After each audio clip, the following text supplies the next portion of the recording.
Drama की शुरुआत हमारी फीमेल लीड सूजी से होती है, जिसे अभी एक लड़की जगा रही होती है और उसे ब्यूटीफुल लड़की बोल रही होती है। तो सूजी काफ़ी शौक होती है सोच के कि वो तो एक ओल्ड आंटी है, उसे कोई ब्यूटीफुल लड़की बोल रही है। वो लड़की यहाँ पे उसे उसका फ़ोन मांग रही होती है ताकि वो अपनी फेवरेट आइडल लोयन को वोट दे सके।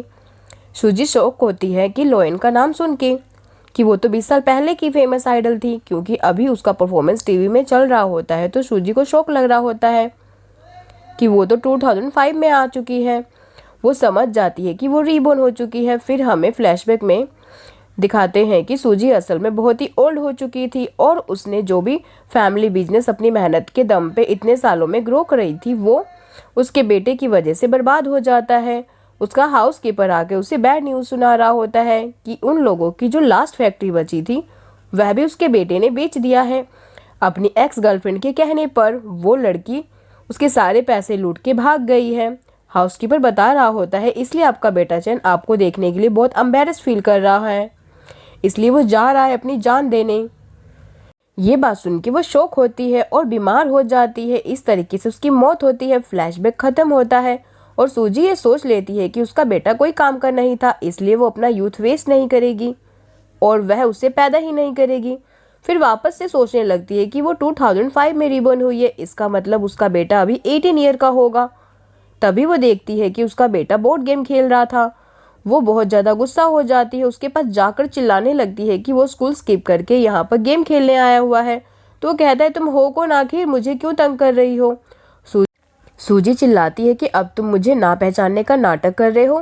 तभी इतने में अचानक से वो अपने को आपको आईने में देख लेती है और बहुत ज़्यादा शौक हो जाती है कि वो तो इतनी यंग दिख रही है और उसके बाल भी ब्लैक है। ऐसे तो वो जब 18 ईयर की थी तब दिखती थी। वो बहुत ज़्यादा खुश हो जाती है कि वो सिर्फ 20 साल पहले के टाइम पे रिबॉर्न नहीं हुई है, बल्कि उसे शक्ल और एज भी 18 ईयर वाली मिल गई है। साथ में वो टाइम था जिस टाइम पे उसने अपनी कंपनी ग्रो कर ली थी और बहुत ज़्यादा रिच हो गई थी। वह अपना चेहरा देख के इतनी ज़्यादा खुश हो जाती है और सोचती है कि तभी उसके बेटे ने उसे देख के पहचाना नहीं।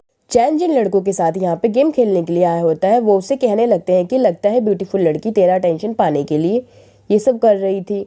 चैन बड़ा खुश हो जाता है और सूजी से कहने लगता है ब्यूटीफुल लड़की तुमने मेरा अटेंशन पाने में सक्सीड हो गई हो तो ठीक है, तुम मेरी गर्लफ्रेंड बन सकती हो, लेकिन अभी तुम्हें लाइन में रहना होगा, तुमसे पहले बहुत लड़कियां हैं। सूजी यहाँ पे बहुत ज़्यादा गुस्सा हो जाती है, उसे मारने लगती है। तुम बहुत ज़्यादा बिगड़ चुके हो, इधर उधर भाग रहा होता है और उसे कहने लगता है कि मैं समझ गया, तुम पक्का मेरी मॉम की सेक्रेटरी हो ना, तुम्हें मेरी मॉम ने भेजी है मुझ पे नज़र रखने के लिए। देखो तुम नहीं आई हो इसलिए तुम्हें रूल्स पता नहीं है। वो उसे पैसे देने लगता है और कहता है पैसे रखो और मेरी मॉम को जाके बता देना मैं अच्छे से स्कूल में बिहेव करता हूँ, फिक्र मत करो, तुम्हें और फ़ायदा मिलता रहेगा साथ देने के लिए। ऐसा बोल के वो उसे पैसे देने लगता है। इतने में सूजी स्टिक उठाती है और तुरंत ही उसे मारने लगती है। वो भगा भगा कर उसे लेके जाती है स्कूल में। वो कहता है मेरी मॉम मुझे नहीं कंट्रोल कर पाती तो तुम कौन होती हो। वो उसे पकड़ के स्कूल में ले जाती है और ज़बरदस्ती स्कूल भेज रही होती है। वो कहने लगता है सेक्रेटरी तुम्हें मेरी हेल्प नहीं करनी है तो कोई बात नहीं, मेरे पैसे रिटर्न कर दो, और वो उसे प्लीज़ कर रहा होता है। तो सूजी यहाँ पे किक करती है और कहती है चुपचाप स्कूल जाओ। उसे डराकर स्कूल भेज देती है और सूजी यहाँ पे डिसाइड कर ली थी कि इस लाइफ में वो अपने बेटे को अच्छे से सबक सिखा के रहेगी ताकि वो इस बार उसे बर्बाद ना करे पिछली लाइफ की तरह। फिर हम देखते हैं सूजी जाकर अपनी कंपनी को बेच देती है। तो सेक्रेटरी उसे कॉल करके कह रही होती है कि वो सच में अपनी कंपनी को बेचने का काम करना चाहती है। तो सूजी डिसाइड कर ली थी कि इससे पहले उसका बेटा उसे बर्बाद करे, उसकी कंपनी को बेचकर खा जाए, इससे पहले वह अपनी लिए इंतजाम कर देगी, अपनी कंपनी को बेचकर उसके बदले में बहुत सारी प्रॉपर्टीज खरीदेगी। और यहाँ पर वो एजेंट आकर उसे बताता है कि उसने उसके लिए 50 अच्छे घर खरीद लिए हैं जो अच्छी प्लेस पर है। तो सूजी खुश हो जाती है। इतने में उसे उसके बेटे का कॉल आया होता है। वह कह रहा होता है मॉम मुझे 3000 ट्रांसफ़र करो, मुझे अर्जेंट काम है। तो तुरंत कॉल कट करती है और सोचती है कि ये सपने में ही सोचे, ये मेरे पैसे हैं, मैं अपनी मर्जी के हिसाब से खर्च करूंगी। फिर सूजी अपनी इन सारी 50 घर की प्रॉपर्टी के कॉन्ट्रैक्ट को उठाकर खुश हो रही होती है और वो अपने घर पे आ जाती है। यहाँ पर वो अपने घर को देख के खुश होने लगती है और अपने घर से बातें करने लगती है कि वो इस बार अपने घर को प्रोटेक्ट करेगी और अपने बेटे को इसे बेचने नहीं देगी। इतने में फिर सूजी को आवाज़ आती है कि घर पे कोई आ रहा है। तो वो जाकर दरवाजे पे कान लगा के सुनती है यहाँ पर चैन आया हुआ था, गुस्सा होती है, अभी इसको स्कूल छोड़ के आई थी और इतनी जल्दी स्कूल स्किप करके घर पे भी आ गया। वो यहाँ पे छुप जाती है। चैन घर पे आके किसी फ्रेंड से कॉल पे बात कर रहा होता है कि शाओ तुम फिक्र मत करो, मैं पैसे का इंतजाम कर रहा हूँ, मेरी मॉम ने पैसे नहीं दिए तो। फिर सूजी उसके सामने आके उसे अपने रिबोन होने की पूरी डिटेल बताने लगती है और कहती है मेरा बिलीव करो, पहला कि मैं 20 साल पहले के टाइम पे रिबोर्न हो चुकी हूँ, दूसरा मेरी बॉडी 18 ईयर वाली है, तीसरा मैं सच में तुम्हारी मॉम हूँ। चैन शॉक हो जाता है और सूजी फिर उसे बचपन की सारी चीज़ें शेयर करती है।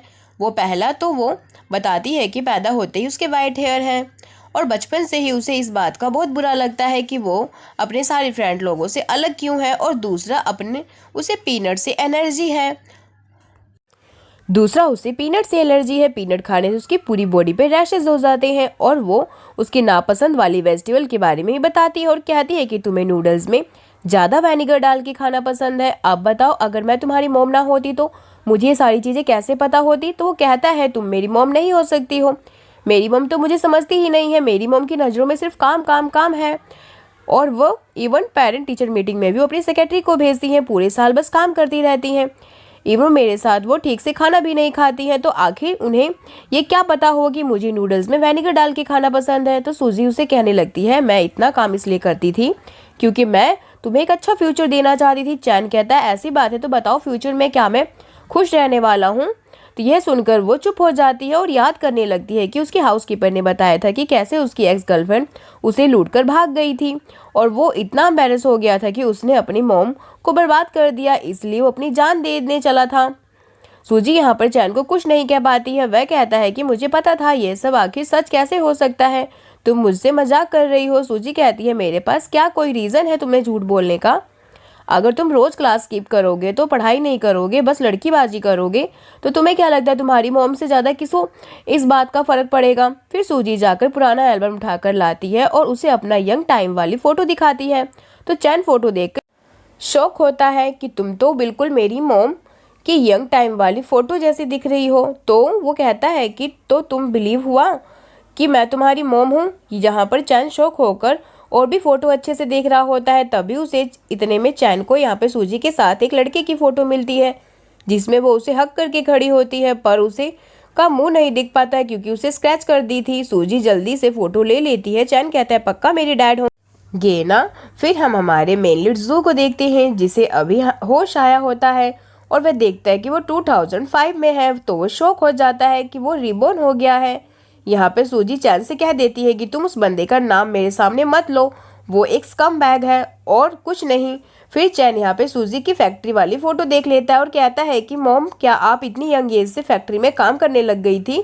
तो सूजी बताती है कि हाँ, स्कूल से निकलने के बाद मैं काम करना स्टार्ट कर चुकी थी। तो फिर वह कहता है अच्छा मॉम, आप खुद ही स्कूल में लगता है अच्छे से पढ़ाई नहीं करती थी और आप मुझे रोज़ पढ़ाई करने के लिए बोलती रहती हैं और रोज़ स्कूल भेजती हैं। तो सूजी उसे चिल्लाती है कि मेरे पास उस टाइम पे पैसे नहीं थे पढ़ने के लिए, इसलिए तो मैंने तुम्हारे लिए काम करके तुम्हारे लिए इतने सारे पैसा जमा कर रही हूँ ताकि इतनी अच्छे स्कूल में तुम्हें पढ़ा सकूँ, जो लाइफ में मुझे नहीं मिली वो मैं तुम्हें दे रही हूँ।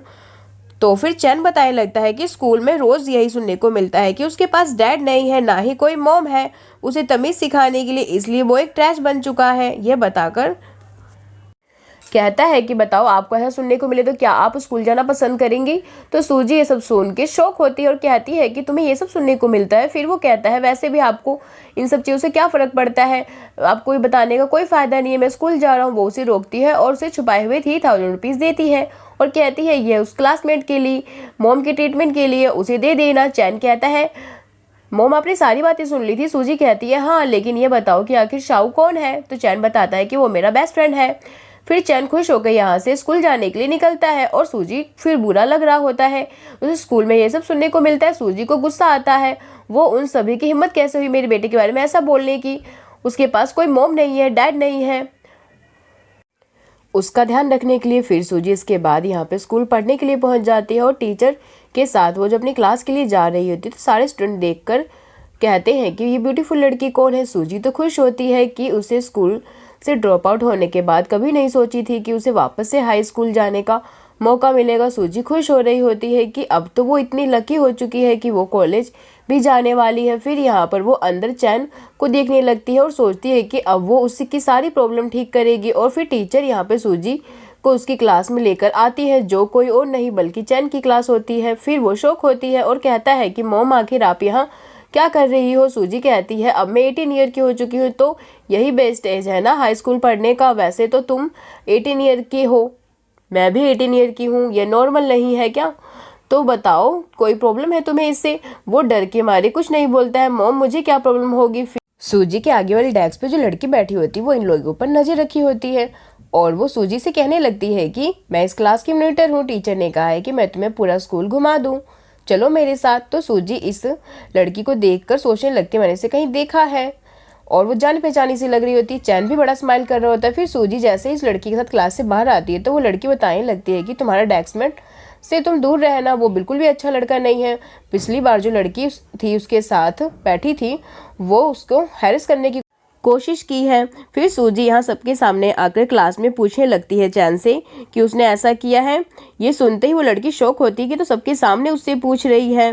फिर वो कहने लगती है कि ये सब तो रूमर्स है, वो तो बस उस रूमर्स के बारे में उसे बता रही थी, वो गलत समझ चुकी है, मैं तो यहाँ बस रूमर्स के बारे में बताई। सूजी कहती है अच्छा ये रूमर्स हैं तो ठीक है, फिर हम इस रूमर्स का सोर्स का पता करेंगे। और एक इनोसेंट बंदे के ऊपर झूठा इल्ज़ाम लग रहा है, बिल्कुल अच्छी बात नहीं है। सारी क्लास में यहाँ पर शौक होते हैं कि ये सब तो झूठी रूमर थी, हम तो उसे सच में चैन को ऐसे ही टाइप का समझ रहे थे। फिर यहाँ पे सूजी सभी से बारी बारी पूछती जाती है उन लोगों में से कौन रूमर फैला रहा है, तो वो लोग लास्ट में क्लास मॉनिटर का ही नाम लेने लगते हैं, उसी ने ये रूमर फैलाई थी। सूजी फिर उसे डायरेक्टली पूछती है चलो बताओ अब मॉनिटर तुमने ये सब रूमर क्यों फैलाई है। तो झूठा रोने का नाटक करते हुए कहने लगती है कि मैं बस जेलस थी, चैन के पास कोई लड़की ना बैठे इसलिए मैंने ऐसा बोली ताकि उससे लड़कियां दूर हो जाएं। ऐसा बोल के वो रोने का नाटक करते हुए बाहर चली जाती है। फिर चैन बड़ा खुश होता है, वो क्लास में फिर सभी के सामने कहने लगता है जाने दो ये सब बस रूमर है ना, ये क्लियर हो गया है, अच्छी बात है, मैं किसी से कोई दुश्मनी नहीं ले रहा हूँ, मैं चाहता हूँ स्टूडेंट के बीच में हार्मनी बनी रहे। तो लोग शाऊ को ब्लेम करने की जरूरत नहीं है। सूजी यहाँ पर शाऊ का नाम सुनते ही शौक होती है और अब जाके समझ आता है उसे कि ये उसके बेटे की एक्स गर्लफ्रेंड थी, उसे फूल बनाकर उसके सारे पैसे लूटकर भाग गई थी। वो उससे झूठा प्यार का नाटक करती थी। उसका यूज करने के लिए सूजी पहुंच जाती है चैन के पास, उसके कान नोचते हुए चिल्लाती है कि तुम्हारे फ्रेंड तो कोई लड़का था ना, तो वो बताता है नहीं मोम ये मेरी फ्रेंड है। तो सूजी यहाँ पर शौक होती है कि जिस फ्रेंड के लिए पैसे लेके जाने वाला था उसकी मॉम के ट्रीटमेंट के लिए वह ये झूठी लड़की थी। फिर शाऊ सूजी से कहने लगती है आखिर तुम होती कौन हो, तुम आखिर चैन को इतने ऑर्डर वगैरह क्यों दे रही हो। तो सूजी कहती है कि तुम मेरी आइडेंटिटी जानने लायक कोई नहीं हो जिसे मैं बताऊं, वैसे भी तुम्हें ये वॉच जो पहनी है तो बहुत महंगी लग रही है। तो शाऊ बताने लगती है ये लिमिटेड एडिशन वॉच है, इसी साल आई है। सूजी कहती है अच्छा इतनी महंगी वॉच लेने के तुम्हारे पास पैसे हैं, लेकिन अपनी मॉम का ट्रीटमेंट करवाने के लिए सिर्फ 3000 नहीं थे। फिर शाऊ बहाने करने लगती है यह कजिन ने दिलाया है मुझे। तो सूजी कहती है अच्छा तुम्हारा कजिन इतना महान है, उसने तुम्हें इतनी महंगी वॉच दिला दिया, लेकिन तुम्हारी मॉम के ट्रीटमेंट करवाने के लिए उसने तुम्हें 3000 नहीं दिया, तुम्हें दूसरों से उधार लेने पड़ गए। तो शाऊ को तो गुस्सा आने लगता है, वो सारी पोल खोल दे रही है, इसलिए वो चैन के सामने नाटक करने लगती है आखिर ये लड़की है कौन, तुम इसे क्यों लेकर आए हो बीच में हमारे। सूजी बताती है कि उसे वो पैसे मैंने दिए थे और ये सुनकर वो हंसने लगती है, कहती है कि क्या तुम मजाक कर रही हो। तो वो चैन बताता है बिल्कुल सही कह रही है, ये इसी ने मुझे पैसे दिए थे। फिर सूजी शाऊ से कह देती है कि मुझे नहीं पता है कि तुम्हारी मॉम सच में बीमार है या नहीं और तुमने किस बहाने से चैन से 3000 लिए हो, चाहे कोई भी रीज़न हो मुझे पूरे पैसे रिटर्न चाहिए, उसमें एक भी पैसा कम नहीं होना चाहिए। यहाँ पे चैन सूजी को रोक रहा होता है तो वो उस पर चिल्लाती है मैं तुम्हें छोड़ूंगी नहीं, तुम्हें सबक सिखाऊंगी, और वह गुस्से में यहाँ से जाती है। फिर शाऊ यहाँ पर चैन पे गुस्सा होने का नाटक करने लगती है, तुम्हें पैसे उधार नहीं देने थे तो कोई बात नहीं, लेकिन मेरी इस तरीके से बेइज्जती नहीं करनी चाहिए थी, मुझे तो तुमसे बात ही नहीं करनी है, ऐसा बोल के वो गुस्से में चली जाती है। फिर नेक्स्ट सीन में हम देखते हैं क्लास में कोई नया स्टूडेंट आया होता है और सूजी उसे देख के कह रही होती है कि ये तो नया स्टूडेंट हम कमाल का निकला, ये हमारी फैमिली का लाइफ सेवर है। सूजी जैसे ही उस स्टूडेंट का फेस देखती है तो शौक रह जाती है और प्रिंसिपल खुद यहाँ पर जो को इंट्रोड्यूस कर रहा होता है, वो बहुत ही अच्छी फैमिली से बिलोंग करता है और उन लोगों की बहुत ही खुशनसीबी है कि वो उनके स्कूल में पढ़ने वाला है। सूजी यहाँ पर जो का नाम और उसका फेस देखकर शॉक हो रही होती है कि यह कोई कोइंसिडेंस नहीं हो सकता है। तभी यहाँ पे प्रिंसिपल जो से पूछने लगते हैं कि तुम्हें कोई चीज़ पसंद नहीं आ रही है, तो जो फिर स्मेल आने का नाटक कर रहा होता है। तो प्रिंसिपल सभी स्टूडेंट को ऑर्डर देते हैं कि आज क्लास के बाद सभी को पूरे क्लास की क्लीनिंग करनी होगी। और वो लोग जो से पूछते हैं क्या और कुछ, तो जो कहता है नहीं बस। प्रिंसिपल उसे अपना ध्यान रखने के लिए बोलकर चले जाते हैं। और तभी शाऊ खड़े होकर और टीचर से कहने लगती है कि मैं क्लास की मॉनिटर हूँ, तो क्या मैं इस न्यू स्टूडेंट को मेरा डेस्कमेट बना देंगे ताकि फिर मैं इसे सारी चीज़ें गाइड कर सकूँ। तो टीचर जो से कहती हैं वह खुद अपनी सीट चुन सकता है। तो जो तो सूजी को देखते ही मान जाता है कि वो मैं क्लास मॉनिटर के बाजू में बैठ जाऊँगा, और वो बड़ी खुश हो जाती है। फिर जो अपनी सीट की तरफ बढ़ रहा होता है और सूजी उसे देख के सोच रही होती है कि ये तो बिल्कुल उसकी तरह ही दिखता है और नाम भी सेम है, तो क्या ये उसका बेटा है? लेकिन अगर बेटा होता तो नाम थोड़ी ना सेम होता, कहीं ऐसा तो नहीं है फिर भी यह भी मेरी तरह रिबॉर्न होके आया है। फिर वह उसे देखते हुए अपना पुराना टाइम याद कर रही होती है, लेकिन ये चीज़ें नोटिस कर रहा होता है। दोनों एक दूसरे को देखे जा रहे हैं और पलक तक नहीं झपका रहे हैं और उनके बीच में हाथ भी करता है, लेकिन दोनों अपने ख्यालों में खोए हुए थे। फिर अपने वो बैठ जाता है और वह सूजी सोच रही होती है सच में ये वही है, उसने कुछ भी रिएक्ट क्यों नहीं किया। लेकिन हाँ, हम दोनों के रिलेशन ख़त्म हुए बहुत साल हो गए हैं, वो अगर मुझसे भूल गया होगा तो ये कोई सरप्राइजिंग बात नहीं होगी। तो जो अपना खुश हो रहा होता है, सूजी फाइनली मैंने तुम्हें ढूंढ लिया है। यहाँ पे शाऊ से बात करने लगती है और उसे कहती है कि मेरा नाम शाऊ है, तुम मुझे प्यार से शाऊ शाऊ बुला सकते हो। पीछे ये सुनकर चैन जेलस हो जाता है और शाऊ से कहने लगता है कि मैं तुम्हें शाऊ शाऊ बुलाना चाहता था तो तुमने मुझे मना करी। फिर वो कहती है कि हम लोग इतने भी क्लोज नहीं हैं। सूजी तो खुश हो जाती है, वैसे भी चाहे जो भी हो मुझे कोई फ़र्क नहीं पड़ता, क्योंकि अब इसकी वजह से ये ग्रीन टी मेरे बेटे का पीछा छोड़ चुकी है और इससे ज़्यादा अच्छी बात मेरे लिए क्या हो सकती है। तब इतने में टीचर सभी स्टूडेंट को कहने लगती हैं कि अभी जल्दी एग्ज़ाम आने वाले हैं, तो उससे पहले सभी स्टूडेंट ग्रुप में डिवाइड हो जाएं ताकि सभी स्टडी कर सकें। एक लड़की यहाँ पे फिर से जो को स्टडी ग्रुप में चाह रही होती है, पर वो मना कर देता है, अकेले पढ़ना पसंद करता है। शाऊ भी चांस मारती है और जो से कहने लगती है कि तुम मेरे साथ ग्रुप बना लो ताकि फिर मैं तुम्हारी हेल्प कर सकती हूँ, तो जो उसे रिजेक्ट कर देता है। तभी पीछे से चैन कहता है शाऊ हम दोनों साथ में ग्रुप बना लेते हैं, तो वो मान जाती है। तो ठीक है, मैं तुम इतना कह रहे हो तो मैं मान जाती हूँ। तभी सूजी को गुस्सा आ जाता है, उसका बेटा तो पागल ही हो गया है। वो बीच में कहती है कि मुझे ये बिल्कुल पसंद नहीं है। तभी हम नेक्स्ट सीन में देखते हैं कि सूजी यहाँ जो से टकरा जाती है, उसे शर्टलेस देखती है, कहती है तुमने शर्ट क्यों नहीं पहनी। उसके तिल को देखने लगती है और शौक होती है कि तिल वहीं पर है। तभी जो कहता है यानी तुम्हें याद है, मुझे तो लगा था कि तुम्हारी याददाश्त चली गई है। तो फिर सूजी पर जो अपने पास डेटिंग को याद करने लगते हैं, उस पर चिल्लाती है यानी तुम्हें सब कुछ याद था, तुमने मुझे पहले ही पहचान लिया था, तुम प्रिटेंड कर रहे थे नहीं पहचानने का। फिर जो बताता है मैं श्योर नहीं था कि तुमने मुझे माफ़ करी हो या नहीं। सूजी कहती है अच्छा श्योर नहीं थे, फिर यहाँ पे अभी मुझे जानबूझ के अपनी बॉडी शो ऑफ कर रहे हो, तो क्या तुम्हें पता लग गया है कि मैंने तुम्हें माफ़ कर दी है। वो कह देती है कि हम दोनों के बीच जो भी था उसे जमाना हो चुका है, अब इतने सालों बाद तुम मुझसे माफ़ी मांगने के लिए आए हो।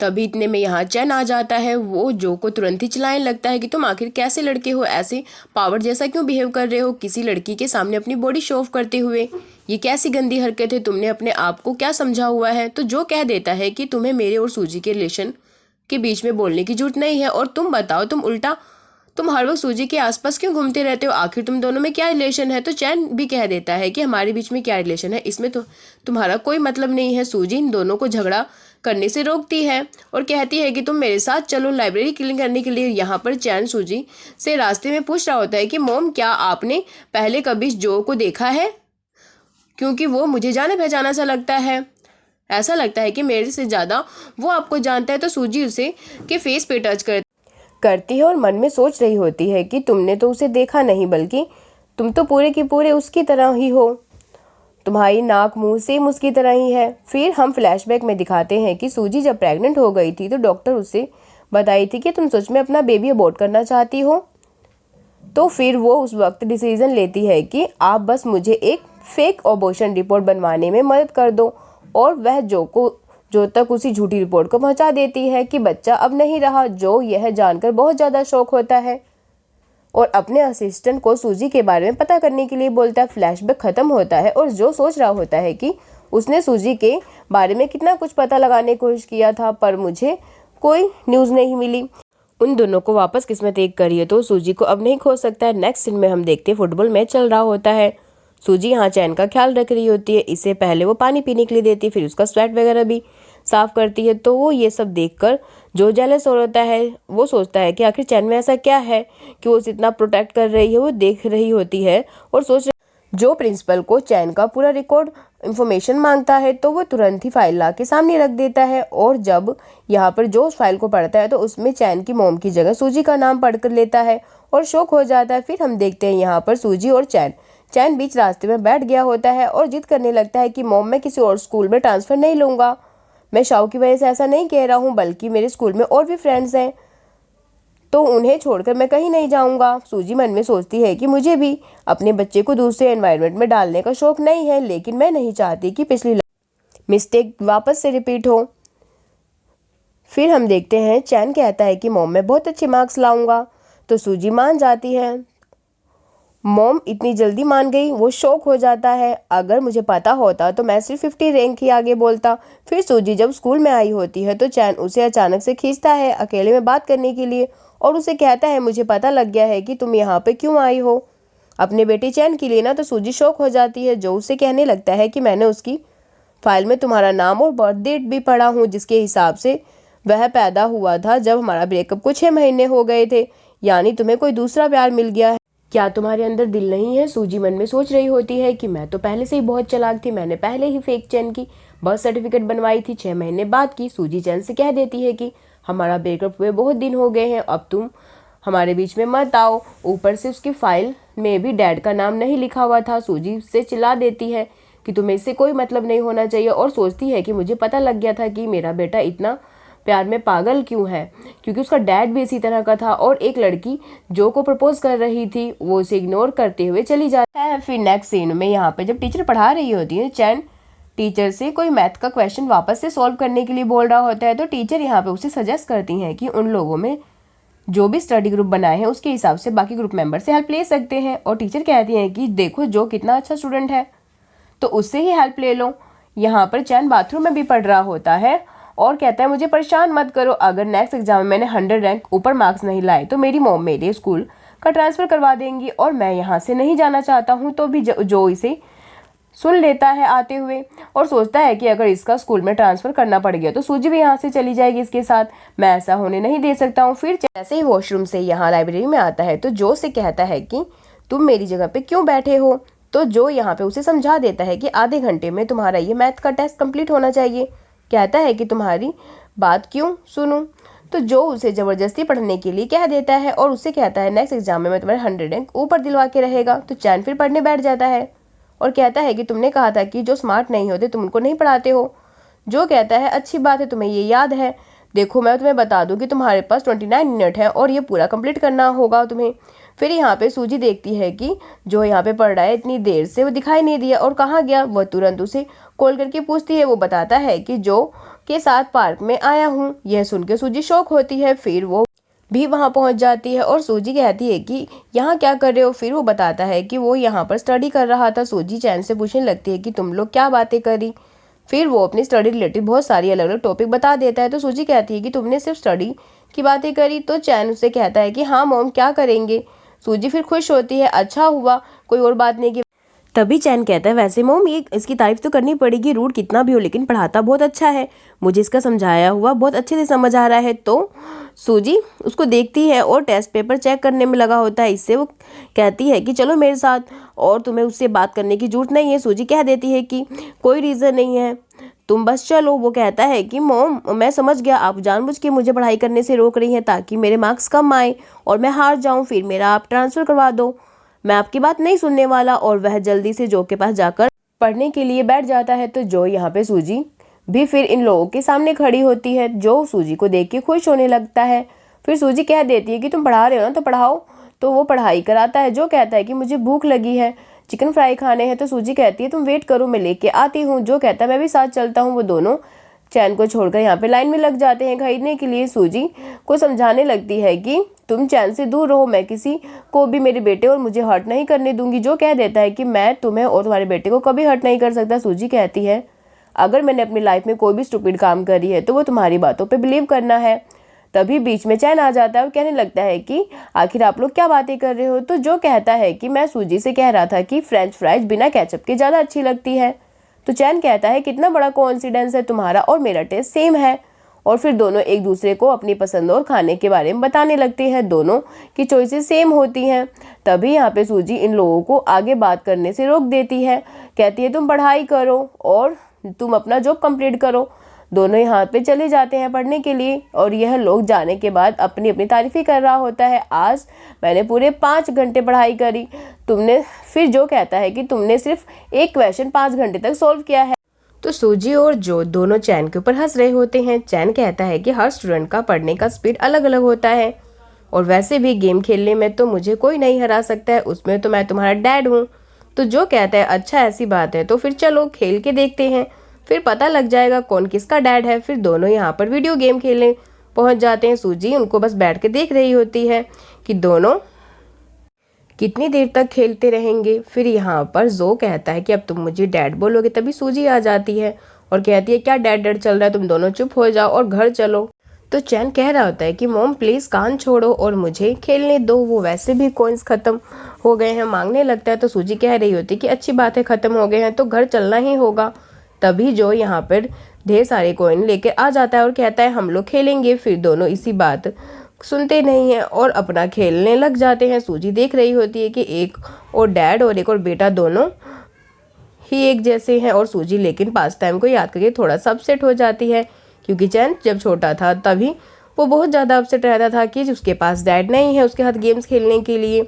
और फिर यहाँ पे सूजी को अपसेट देखकर जो और चैन जल्दी से उसके पास आ जाते हैं। चैन कहता है मॉम अब मैं नहीं खेलूँगा, आप गुस्सा मत होइए, आखिर आप क्यों रो रही हैं। सूजी कहती है मैं वॉशरूम जा रही हूँ और जल्दी से चली जाती है। और यहाँ पे जो तीनों यहाँ पे खाना खाने आए होते हैं। चैन बर्गर खा लेता है और बेहोश होने लगता है। तभी उसमें देखती है पीनट था और उसे एलर्जी है पीनट से, और वह पीनट वाला बर्गर जो भी खा लेता है उसे भी एलर्जी हो जाती है। फिर इन दोनों को लेके वो हॉस्पिटल पहुँचती है जहाँ पे नर्स शॉक हो रही होती है और जो और चैन दोनों से कहने लगती है क्या वो दोनों सगे भाई नहीं हैं कि एक जैसा रिएक्शन हुआ है। वो तो बिल्कुल ऐसा ही है, खून के रिश्ते में ही सेम चीज़ें ऐसे हो सकती हैं। यह बोलकर वो नर्स चली जाती है। फिर चैन गुस्से में कहने लगता है कि यह सब कुछ मेरे डैड से मुझे मिला है, एलर्जी की वजह से मैंने कितना सफ़र किया है मैं ही जानता हूँ। वो यहाँ पे जो से अपने बचपन की बात बताता है कि मेरी हालत इतनी ख़राब थी कि मैं बेहोश हो गया था, तब मेरी मॉम अकेली मुझे उठा के सीधा हॉस्पिटल लेके गई थी और डॉक्टर के सामने प्लीज़ कर रही थी वो मुझे बचा लें। उस वक्त बिना डैड के मेरी मॉम ने मुझे अकेले पाला और यह सारी चीज़ें झेली। तो फिर जो यह सब सुनने के बाद बहुत ही बुरा लग रहा होता है। सच में तुम्हारे उस बेकार डैड की वजह से सूजी ने कितना कुछ झेल लिया, उसे यह सब अकेले फेस करना पड़ा। सच में वो कितना ख़राब है, वो तो कहीं मर ही जाना चाहिए। तो चैन कहता है तुम भी मेरी साइड हो, तभी तो मेरी मॉम ने ऐसे बंदे को कब का छोड़ दी। तुम्हें पता है वो अमीर फैमिली से था, इसलिए मेरी मॉम को गरीब समझ के वो मुझे अपने पास रखना चाहता था और मेरी मॉम को छोड़ना चाहता था। आखिर ऐसा कैसे हो सकता है। फिर तभी मेरी मॉम मुझे लेकर भाग गई, उन्हें मुझे अकेले पाला। जो चैन से कहता है फिक्र मत करो, अब मैं हूँ ना यहाँ पर, मैं उस बंदे को तुम माँ बेटे को हाथ भी नहीं लगाने दूंगा, मैं उससे छोड़ूंगा नहीं। अगर वो मुझे मिल गया तो मैं उसकी खूब धुलाई करूंगा। तो चैन कहता है सच में तुम कितनी मैनली हो, लेकिन मैं तुम्हें बता दूं फिक्र करने की कोई बात नहीं है। मेरा वो स्कमबैग डैड मुझे ढूंढ ही नहीं पाएगा, क्योंकि मेरी मॉम बहुत ही चालाक थी। उन्होंने पहले ही मेरा बर्थ सर्टिफिकेट चेंज करवाया है और उन्होंने मेरा झूठा 6 महीने बाद का बर्थ डेट बनवाया, जबकि मैं तो 6 महीने पहले ही पैदा हो गया था अपने बर्थ डेट से। तो ये सुन के जो को शौक हो जाता है, क्योंकि चैन के बर्थ डेट के हिसाब से उसके 6 महीने पहले ही इन दोनों का ब्रेकअप हुआ था। चैन कहता है मेरी मॉम ने यह सब प्लानिंग बहुत पहले ही कर ली थी उस बंदे से बचने के लिए, वह कभी भी मुझे ढूंढ नहीं पाएगा। फिर ऐसा बोलते हुए जो सो जाता है। इतने में वहाँ पे सूजी आ जाती है, चैन केयर करने लगी होती है। तभी सूजी से रोते हुए पूछता है यानी चैन हमारा बच्चा है, तुमने जो अबॉर्शन सर्टिफिकेट दिखाई थी वो फेक था ना। फ्लैशबैक में हम देखते हैं कि सूजी और जो जब एक दूसरे को डेट कर रहे होते हैं, तभी एक दिन जो की मॉम सूजी को अकेले मिलने के लिए बुलाई थी और उसे वह अच्छे खासे पैसे का चेक दे के ऑफर दे रही थी कि वह अपने बेटे को उन लोगों को देकर जो को छोड़कर चली जाए, क्योंकि वो बहुत ही गरीब फैमिली से है। जो बेहोश हो चुका था। नर्स सूजी से कहती है फैमिली मेंबर्स पहले पेशेंट की आईडी दिखाकर फॉर्म सबमिट कर दें और मेडिसिन ले लें। तो सूजी यहाँ पर जो की आईडी निकालने के लिए जैसे ही उसकी वॉलेट खोलती है तो उसमें अपनी फ़ोटो देखती है। यह देख के वो शौक होती है जिसमें माय फ्यूचर लिखा था। तभी जो उठ जाता है, उसे बताने लगता है कि उसने उसकी फ़ोटो रखा था वीज़ा बनाने के लिए, पर उसका सारा पैसा खो दिया था। वह बताता है कि तुम्हें अपने साथ लेके जाना चाहता था। मैंने कभी भी किसी और को अपनी वाइफ के तौर पे नहीं सोचा।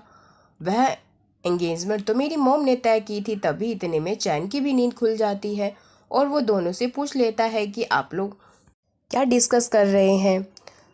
तो यहाँ पर चैन को बताने लगती है सूजी कि वो लोग बात कर रहे थे एक स्टोरी के बारे में जिसमें मेन लीड उसकी फैमिली उसे शादी के लिए फोर्स कर रही थी उसकी एंगेजमेंट भी फिक्स कर दी थी और मेन लीड इस बारे में फीमेल लीड को बताना चाहता था, पर वो सोचा कि पहले वो अपने आप को कोई लायक बनाएगा फिर जाके कुछ बनेगा, उसके अंदर की एबिलिटी आ सके अपनी फैमिली से लड़ने की, उस लड़की को प्रोटेक्ट करने की उसने सोचा था। उसके बाद वह फिर उसे सब कुछ सच बताएगा, पर पहले ही मेन लीड की मॉम जो थी वो बहुत ही क्रूल थी। उसने फीमेल लीड को ये बताया कि उसका बेटा बस उस लड़की के साथ खेल रहा था, वो किसी और से शादी करेगा और उन दोनों को अलग कर दी। तो यहाँ पे फिर चैन स्टोरी सुनकर कहता है क्या वो मेल लीड पागल था, फिर गूंगा था, क्या वो डायरेक्टली फीमेल लीड को बता नहीं सकता था कि क्या सिचुएशन है क्या नहीं है।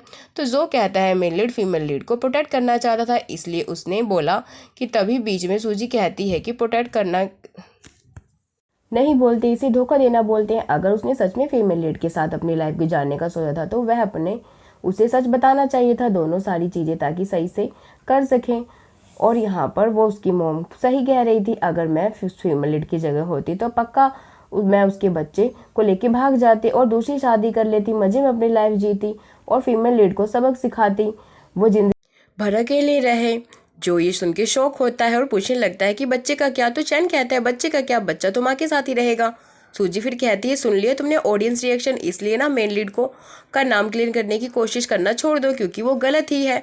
फिर जो सूजी चैन को सुलाने के बाद यहाँ पे वार्ड से बाहर आते हैं। सूजी जो से कहती है अगर तुमने आज ये सारी स्टोरी नहीं भी सुनाए होते ना तो भी तुम्हें कोई हेट नहीं करती क्योंकि मैं तुम्हें हेट करना कब का छोड़ चुकी हूँ। अब हम दोनों की लाइफ बदल चुकी है तो दोनों एक दूसरे की लाइफ में अब उलझना नहीं चाहिए। जो कहता है अगर मैं 40 ईयर का होता ना तब तो मुझे कह सकती थी, मैं समझ भी लेता लेकिन तुम्हें छोड़ के चला भी जाता, लेकिन अब नहीं, अब मैं 18 ईयर का हूँ और तुम भी गॉड ने हम दोनों को एक दोबारा चांस दिया है रिबॉर्न हो गई।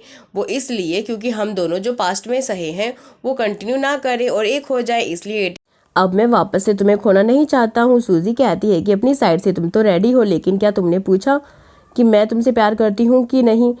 तुमने चैन से पूछा क्या वो अपनाएगा तुम्हें? जो कहता है कोई बात नहीं, हम एक नई शुरुआत करते हैं। हाँ, अब मैं चैन का डैड नहीं हूँ बल्कि मैं उसका भाई की तरह हूँ। अभी मैं तुम्हारा कोई एक्स नहीं हूँ बल्कि तुम्हें चेस करने वाला हूँ और मैं इस बार तुम्हें छोड़ के कहीं नहीं जाने वाला। तो सूजी इस पर कुछ नहीं कहती है। फिर नेक्स्ट डे न्यू कार लेके आया होता है इन लोगों के साथ अपने एग्ज़ाम के लिए जाने के लिए। तो चैन बड़ा खुश होकर कार देख रहा होता है। यहाँ पे सूजी उसे लेके जाने को कहती है पर वो नहीं मानता है। वो कहता है मॉम मैंने न्यू कार ट्राई नहीं की है। वो जल्दी से बैठ जाता है तो सूजी को भी बैठना पड़ता है। फिर ये सब लोग एग्ज़ाम हॉल में बैठे होते हैं। सूजी यहाँ पे अचानक से देखती है कि जो की नज़रें उसी के ऊपर हैं तो वो फिर से काफ़ी ऑकवर्ड महसूस करती है। फिर यहाँ पे काफ़ी देर बैठने के बाद वो अपना एग्ज़ाम अच्छे से लिखता है और चैन अपना अच्छे से लिखने में लगा होता है। फिर कुछ दिन बीत जाते हैं और एग्ज़ाम का रिजल्ट आ जाता है। चैन बहुत ज़्यादा हैप्पी होता है, वह सच में अच्छे नंबर से पास हो गया था। फिर चैन कहता है कि चलो अब मैं तुम दोनों को स्कोर देख लेता हूँ। वो शौक होता है कि सच में यह तो बंदा हमेशा ही फर्स्ट आता है। ये लोग खुश होकर स्कूल आ जाते हैं। तभी इतने में एक टीचर यहाँ पे चैन को डांटने आते हैं। वो उसे चीट दिखा के कहते हैं कि तुम कैसे ख़राब स्टूडेंट हो, तुमने चीट करे हो तभी तो तुम इतने अच्छे मार्क्स लेके आए हो। अब समझ में आ रहा है कि तुम्हारे अच्छे मार्क्स कैसे आए। चैन कहता है मैंने कोई चीट नहीं किया है। तभी सूजी भी टीचर को कहती है कि ऐसे कैसे, वो कौन सा लॉजिक लगा रहे हैं कि वो ख़राब स्टूडेंट था तो उसने चीट किया होगा। जो भी कहता है कि टीचर मैंने इसे रोज़ पढ़ाया है इतनी देर तक तो मैं कह रहा हूँ कि इसने कोई चीट नहीं किया है, ये मेहनत करके मार्क्स लाया है, क्या आपको मुझ पे शक है? टीचर कहते हैं नहीं नहीं, मुझे तुम पे कोई शक नहीं है। फिर सूजी और जो दोनों कहने लगते हैं कि इस चीज़ का अच्छे से इन्वेस्टिगेशन होना चाहिए। तभी शाओ सुन रही होती है। फिर शाओ यहाँ पे चैन को अकेले में बात करने के लिए बुलाई होती है। वो बड़ा खुश होकर उसके पास जाता है। तभी वह रोते हुए नाटक करती है और बताने लगती है वो जो चीटिंग वाली चिट थी वो उसकी थी। तो वो कहने लगती है कि देखो मैं तो मॉनिटर हूँ, तो अगर सभी को पता लगेगा तो मैं चीट कर रही हूँ तो सभी लोगों को मौका मिल जाएगा मेरे बारे में बुरा बोलने का। तो प्लीज़ मेरा ये इल्ज़ाम तुम अपने ऊपर ले लो। तभी सूजी और जो बाहर से सब सुन रहे होते हैं और सूजी को गुस्सा आने लगता है कि जो उसे रोकता है, पर वो कहती है कि तुम्हें पता नहीं है वो कितना बड़ा पागल है प्यार में।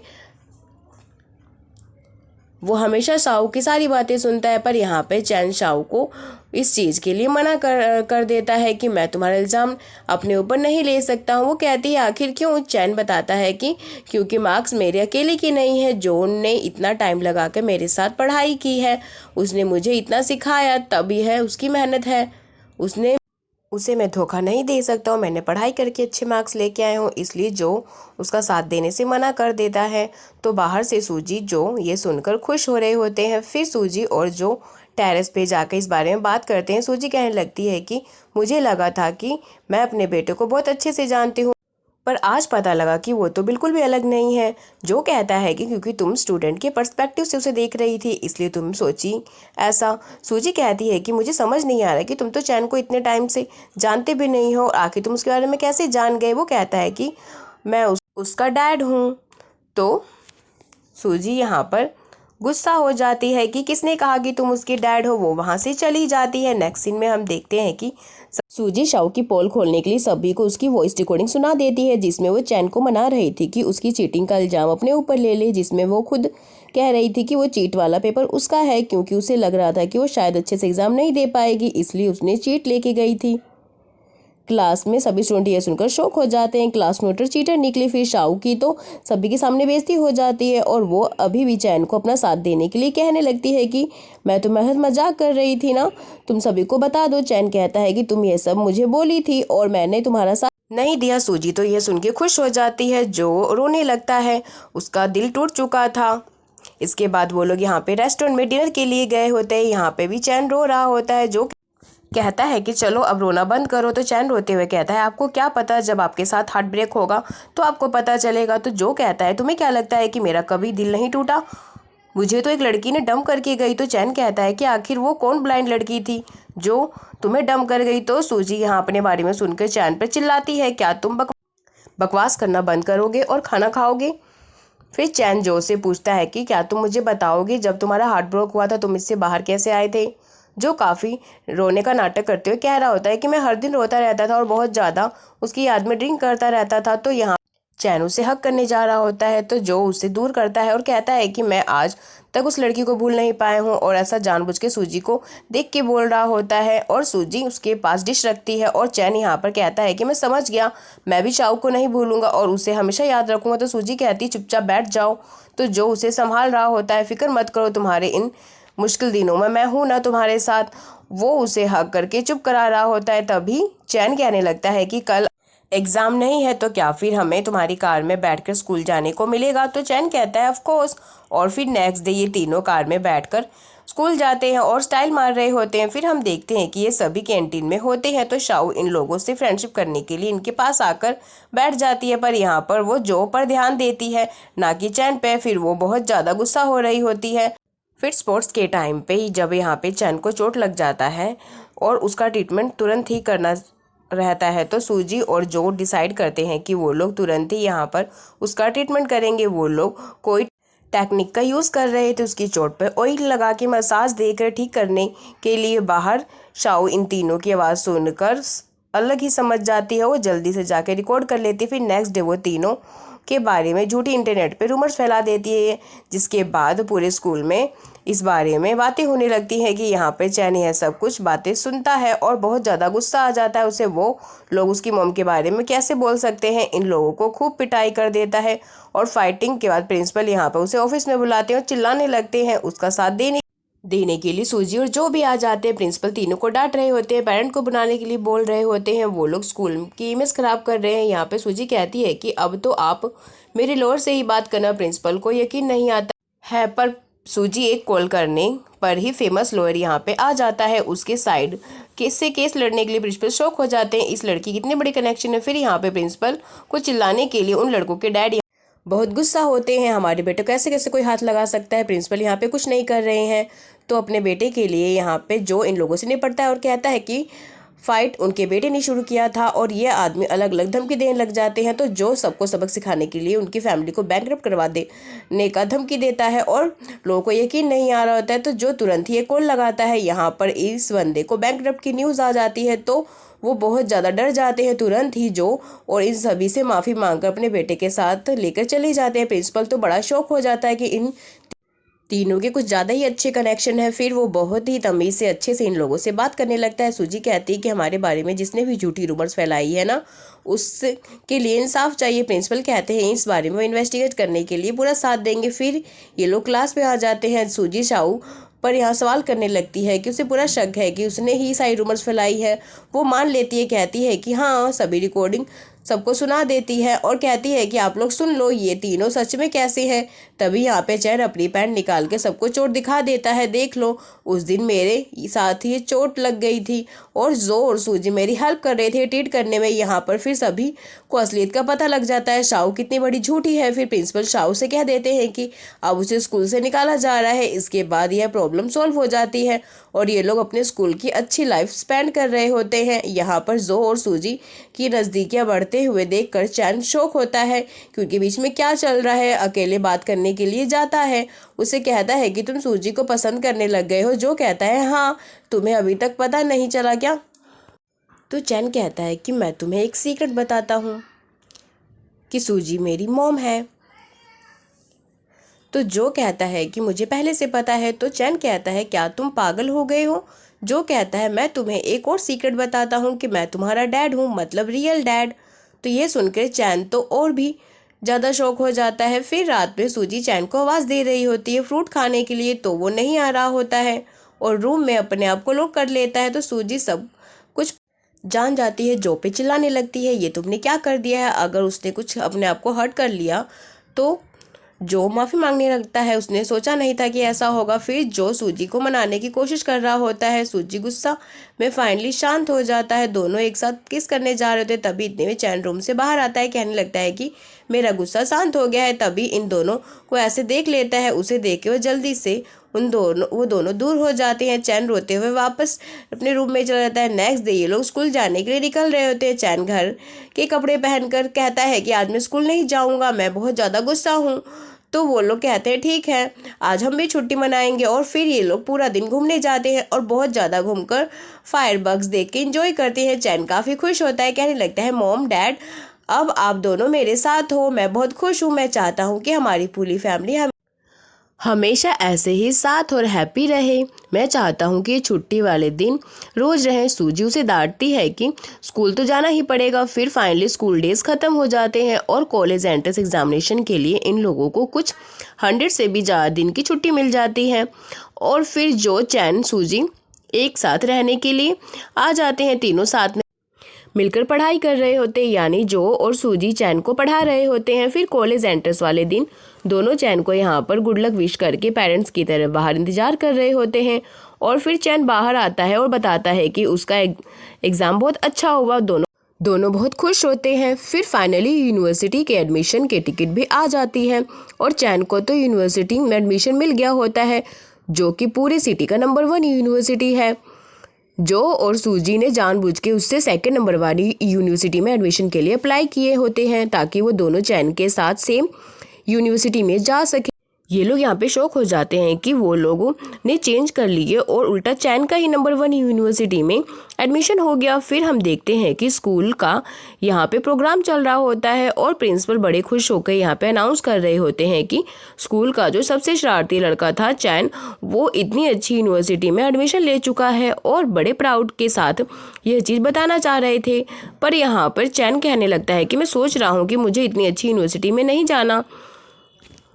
मैं चेंज करना चाहता हूँ। तो प्रिंसिपल यहाँ पे तुरंत ही उसका मुंह बंद कर लेते हैं और प्रोग्राम कंटिन्यू करते हैं। फिर हम देखते हैं कि सूजी, चैन और जो तीनों साथ में बाहर कैंपिंग के लिए गए होते हैं और साथ में यहाँ पर ये लोग सूजी का बर्थडे सेलिब्रेट करते हैं। और सूजी यहाँ पर फिर इन लोगों के लिए एक हैप्पी फैमिली सॉन्ग गाती है और चैन को बहुत ज़्यादा हैप्पी होता है कि उसके मॉम डैड उसके साथ हैं, इतने यंग हैं, वो लोग हमेशा साथ रहेंगे, यही सोच के वो भी हैप्पी होता है। यहाँ पर ड्रामा की हैप्पी एंडिंग होती है। आई होप आप लोगों को ये ड्रामा पसंद आया होगा। प्लीज़ मेरे चैनल को लाइक एंड सब्सक्राइब करें।